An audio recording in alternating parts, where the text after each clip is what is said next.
Psycho man biking after me. This was about a year and a half ago. I guess I just turned 18. I'm female, by the way. I was biking home from my best friend's house around 10:30 p.m., so it was kinda dark already. It was around springtime. It was about 15 to 20 minutes by bike. Anyways, so I was biking for just about 5 minutes when a man, I think maybe 40, came biking right behind me. I decided to bike some unusual ways, but he kept following. I decided to have a quick glance backwards, and right at that moment, I noticed he had taken something out of his bicycle bags, a big strange object. As I focused more and more on the object, I realized it was a friggin' axe he had pulled out. I know what the fuck to do, so I texted my best friend about the situation, and thought that if she'd suddenly not hear from me again, she'd know something would be very wrong. She freaked out and texted me repeatedly to bike like a motherfucker, so I waited until the right moment and suddenly started going high speed, the man going after me still holding the axe. I took some small streets. It was almost a sort of a maze, but eventually lost him. Wasn't a pleasant bike ride.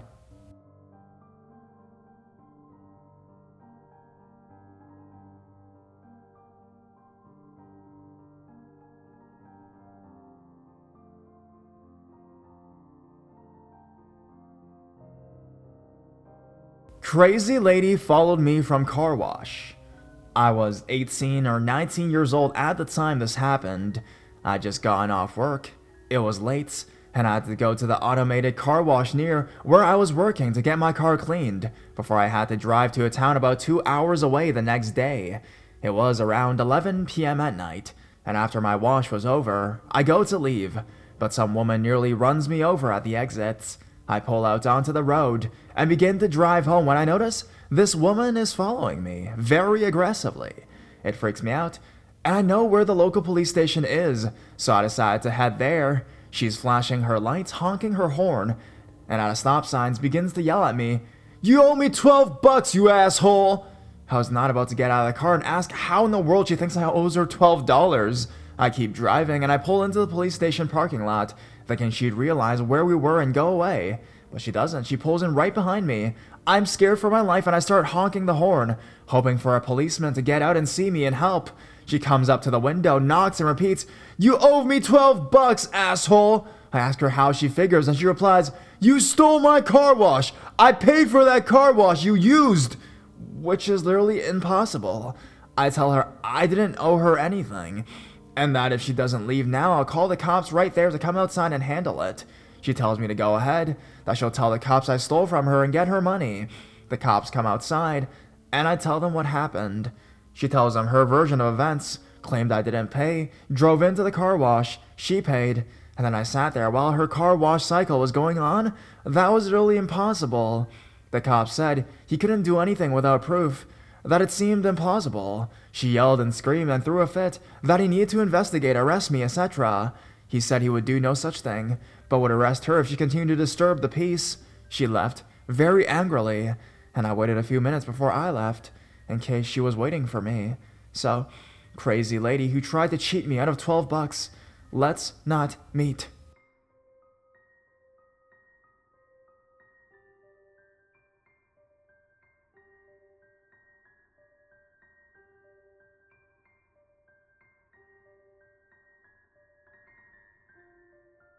Crazy man and woman in the road. My story. Last summer, I was driving along a road at nighttime coming back from a play rehearsal, and I was driving by some apartment complexes. I slowed as I passed this road, as the speed limit was 35 miles per hour. Almost out of nowhere, but ahead of me, I see this figure, who I later saw to be a man, run out into the street and stand there. Of course, I slowed down, thinking maybe he was trying to cross or lost something and didn't see me. But as I drove closer, slower, he did not get out of my way. As I got even closer, I saw his whole body was facing my car, full frontal, as if almost ready to take it on. I had actually had to pull around this figure to not hit him. I was sort of disturbed by this experience, but chalked up to the guy maybe being on drugs or something like that. I didn't really think much about it again until a few weeks later. This time I was driving along a country-type road, coming back from my sister's house during the daytime. This road was kind of in the middle of nowhere, and I was speeding since there wasn't really anyone around. As I'm coming around the curve in the road, there were a set of 5 houses or so on the left side of the road. and I noticed a middle-aged lady at her mailbox near the side of the road. Luckily, I slowed down a bit just to be cautious of hitting her or anyone else, because right before my eyes, this woman jumped in front of my car and stood there, fully facing, seeming once again ready to take on my car. I literally had to swerve to the left lane to not hit this woman, and by this point, I might have been going like 45 miles per hour or so. Finally, I straightened back up and was back on the right side of the road. I saw the lady in my rear view began to chase my car, but stopped and then just stared after it. It's incredible that I only just realized how odd these occurrences were after reading some Reddit threads. Again, I'm not so gullible as to believe that drugs or mental illnesses were not at work here, but the fact that they both occurred in the same summer, within weeks of each other, is definitely a little unsettling.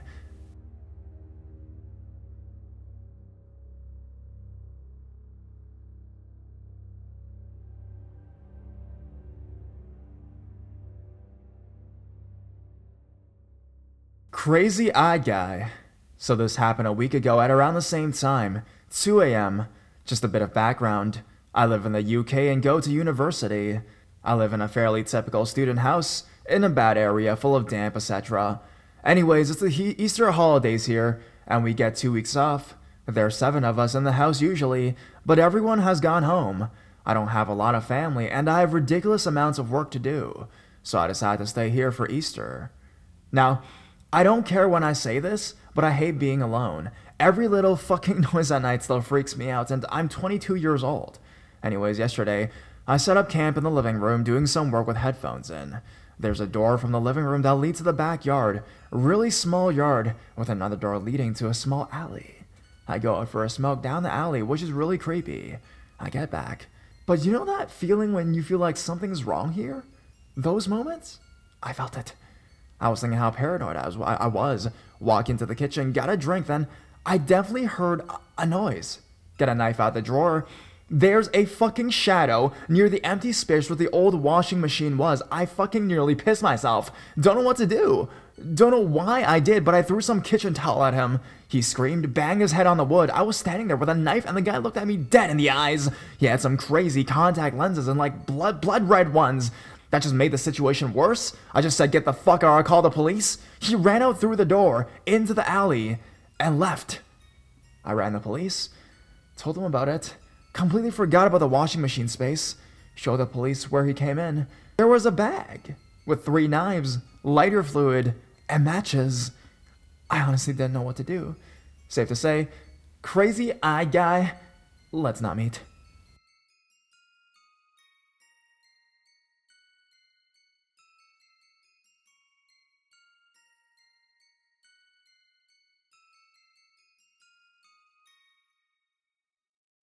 Crazy Jeffy. Crazy Jeffy was his name. The guy used to walk around town, hang out at the local RSL, or catch the ferry to and from the only 2 places it went to just to talk to people or himself about the voices in his head. I was a waitress at one of the 3 cafes in town, and he always used to come in to one and order the exact same thing every day. Steak sandwich, BBQ sauce, and double shot large latte. Not that he needed the extra caffeine. Not one of us wanted to serve him, and I'd always get stuck with a job, so I did it every time, politely taking the same order and writing it down before he even said the words. He started to show up at the bowling club whenever I was singing there. He'd cheer and walk around jerking his limbs, scratching his head, and always talking to someone even when no one was next to him. I suppose he was speaking to the voices in his head. Crazy Jeffy had a shaved head, a slim pointy nose, and piercing blue eyes that basically looked into your soul. The reason I tried to never look him in the eyes, to be honest, he was extremely skinny and wore loose track pants and a matching jacket. When I got off the stage, he came up to me saying, "Zombie! Zombie in your head!" I assumed it was because the last song I sang was Zombie by the Cranberries. Could also be the fact he might relate the words, but who knows. We small talked about music, and he told me that he liked to play the recorder. One night at the RSL, Crazy Jeffy came over to where my boyfriend, myself, and our friends were playing pool. He started speaking to my boyfriend, and I made some excuse to go to the bathroom. On the way back, I realized my boyfriend was still stuck in a long conversation with Crazy Jeffy, so I started talking to a family friend who was sitting at a table. Finally, I noticed Crazy Jeffy left, and I rejoined my boyfriend and our group. I asked my boyfriend what he said, teasing obviously, but he became very serious. Apparently, Jeffy told him about the voices. He said the voices were always there, like a whisper he could never get rid of. They would tell him to hurt himself and others, but he didn't listen, and when he didn't listen, they would get worse. He said that why he drinks all the time and smokes pots, that is the reason. Meanwhile, my boyfriend is listening and staring at the ground rather than in his eyes. But then the conversation changed. Unfortunately, to me. Guess I shouldn't have been so friendly at the cafe then, huh? I was just trying to cut the guy a break. Crazy Jeffy saw me talking to my family friend and said to my boyfriend, "Is that your girlfriend? The one with the little tattoo on her neck?"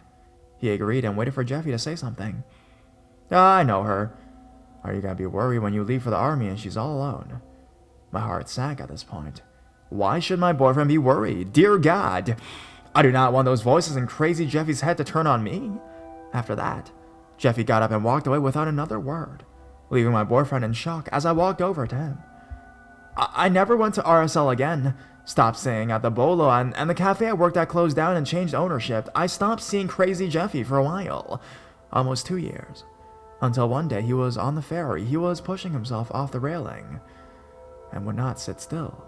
He mumbled something like, "No, I won't do it. Those guys are evil. Don't pay the ferryman."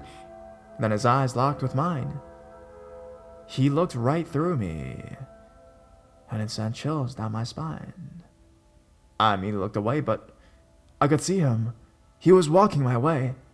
Only he didn't stop at me. He sat next to an old man who was just up and across from me and started asking him if he was going to pay the ferryman. Then proceeded to talk to himself, and I was just out of reach and couldn't hear exactly what he was saying. Then his piercing blue eyes locked with mine again, and I couldn't look away. A evil smile crept across his face, and it was definitely not him anymore. Jeffy was gone. This new person stared into me for a few minutes, and I still could not look away. Then he spoke in a really low voice and said, "Zombies in your head."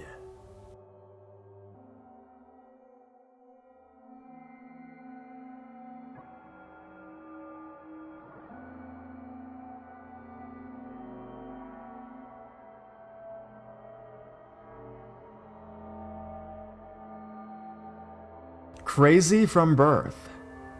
When I was 15 years old, I met this guy at a party.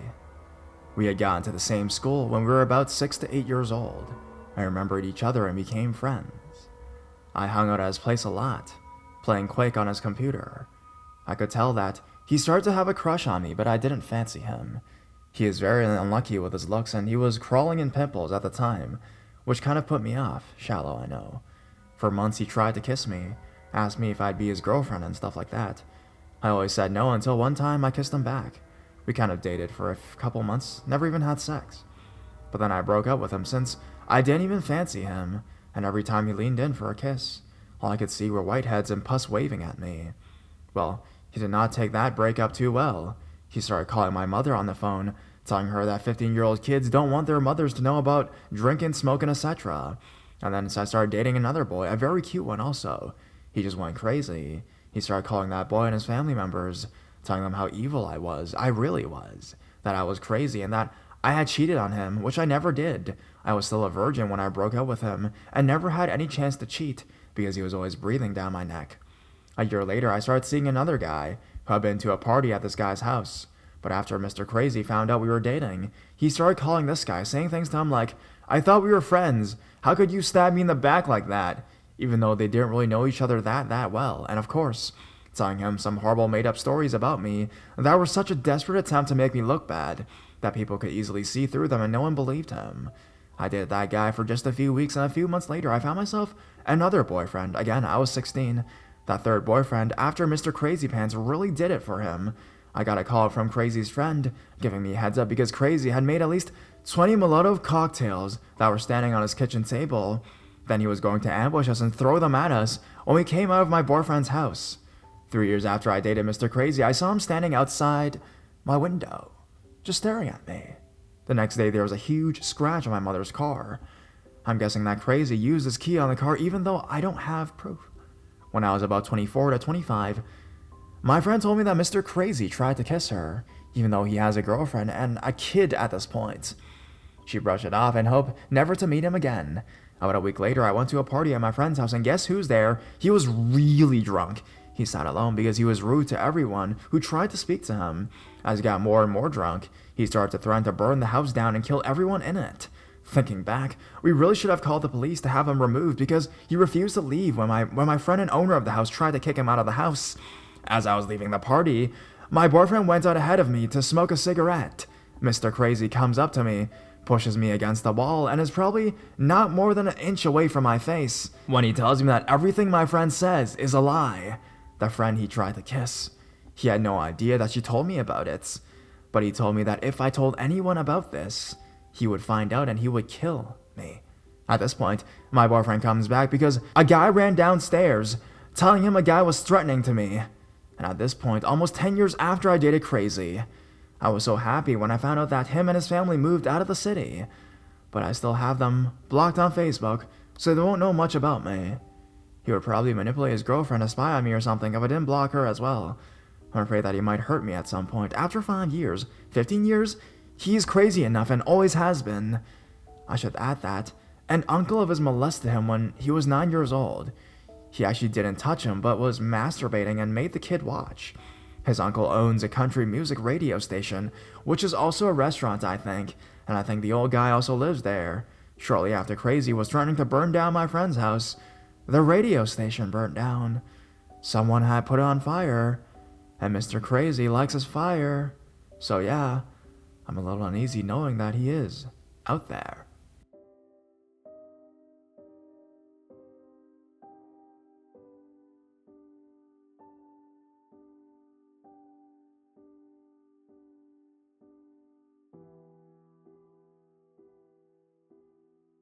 Crazy lady loved her vodka. I was 17 years old at the time. My friends and I had rented a beach house in New Jersey. We were so excited and it was really the best time of my life. My friend's boyfriend was there. He was the only one who was 21 years old at the time. This will be important later anyways. At about 2 a.m., we heard a knock on the door. We're drinking and smoking and having a great time playing beer pong and general debauchery. So I answer the door and it's a lady from downstairs. We didn't know her. She was on vacation with her 2 sons. They were really little kids. The lady looked to be in her 30s. So we're like, can we help you? She asked to bum a cigarette. We gave her one and let her in. She was already wasted when she came in, stumbling around, slurring, just being creepy in general. We made her a drink and went back to the games and such. Eventually we had to kick her out because she began yelling and becoming irate with certain people. We just had enough of her shenanigans. So, she is pissed now. She goes stomping down the stairs and slams the door, telling us to fuck ourselves, whatever. We continue on with our awesome life. At about 4:30 a.m., we went downstairs to go outside. We wanted to watch the sunrise on the beach. Now, the way it was set up, you had to pass her apartment in order to get downstairs. On our way down, I happened to look at her apartment, and I noticed the door was wide open. I immediately got a terrible feeling. I peeked inside and the apartment was in shambles. Overturned furniture, trash everywhere. Then, that's when I hear it. I hear her kid screaming at the top of his lungs. I listen for a moment and he's not stopping. And she isn't trying to console him. And it doesn't sound like a normal cry, it sounds anguished. I saw them playing earlier, and the youngest boy was about 3 or 4, and the oldest maybe 6 or 7. I heard the younger one crying. Fuck it. I have to go in there and make sure the kid is okay. Me being drunk, stoned, and underage, walked into this lady's rental. Now, I know this is dumb, but I couldn't let that baby go on crying and making sure he's okay. I walk through the living room and into the kitchen. First thing I find is a gallon of vodka. It's empty. She's the only adult in the house. Immediately, I realize she drank all of that. There's a puddle on the floor and my feet are now soaked. I follow the sounds of crying baby into a hallway and finally walk into a pitch black room. I see the older child sleeping on the bed, his head hanging off the edge. I immediately drop to the ground because I can hear the crying, but it's lower physically than I am. So I'm crawling on the ground in the pitch black. I feel a lump on the ground. It's the woman. She's passed out on the ground. The baby is halfway underneath her. She's fucking passed out holding the baby. I grabbed him and headed back outside.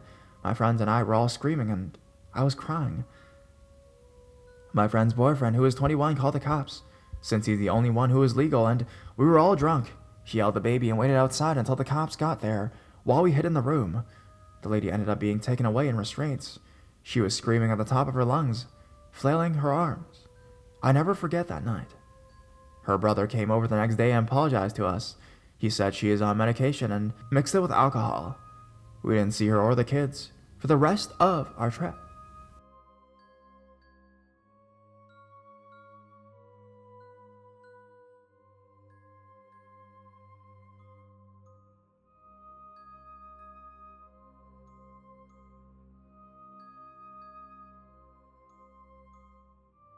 Downtown crazy dude. I'm a paralegal female, and I've worked in a downtown area of a city in the south of about 1 million people, so I've gotten used to seeing crazy stuff happening from time to time, but this one really scared the shit out of me. I just gotten off work and I was walking the block to my car. 2 co-workers of mine had walked ahead of me by a couple of yards as I stopped at my car. One of the co-workers, Z, a male, had a large popcorn machine in his car that I was borrowing. So I opened my trunk while waiting for him to pull up and put it in the trunk for me. The other coworker, V, also a female, was continuing on to her car when she flagged Z down to give her a ride to her car, which is parked literally 1 spot away. Z thought she was joking, but she made a motion for him to look up the way, where there was a scruffy guy walking towards us, talking loudly to himself and carrying a huge, probably really long chain that was like really wide. Then he was slapping on the pavement as he walked, so V got in Z's car and rode with him the approximately 25 parking spots up to me.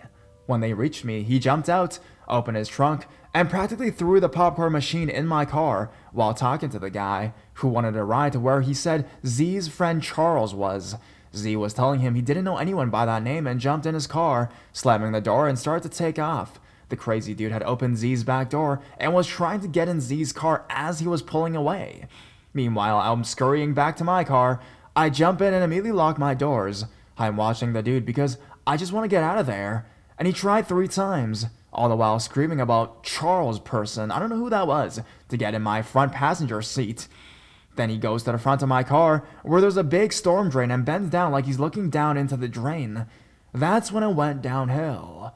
He jumped up and spun around, and that's when I saw how crazy he was. His eyes were practically glowing with cray-cray. He reached back with the hand he was holding the chain in and went to slam the chain down on the hood of my car, but I got in the car in reverse and started backing out with my eyes glued on his. Since I wasn't looking back, Z had driven around and pulled back in, blocking me in, but he was jumping out of the vehicle with his gun.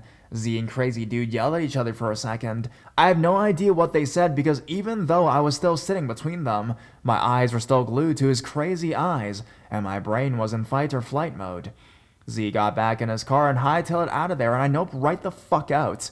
But as I was pulling out, there were some other female co-workers walking through the parking lot, and I didn't want to leave them alone with this guy. I called security and gave him a description of the guy. I then called 911 and did the same. The police department is 1 block away. My badass self thought I should yell at the guy that the police were on their way, and this way the woman would know to hurry up and get out of there as well, so I yelled that cops were on their way. He jerked his head to look at me, yelling back that he didn't care, and to fuck the police, yada yada, where his eyes started doing the glowing crazy thing again. He reached back with his chain-wielding hand again, and just ran full speed at my car, swinging the chain as he ran. That's when I noped out there for good.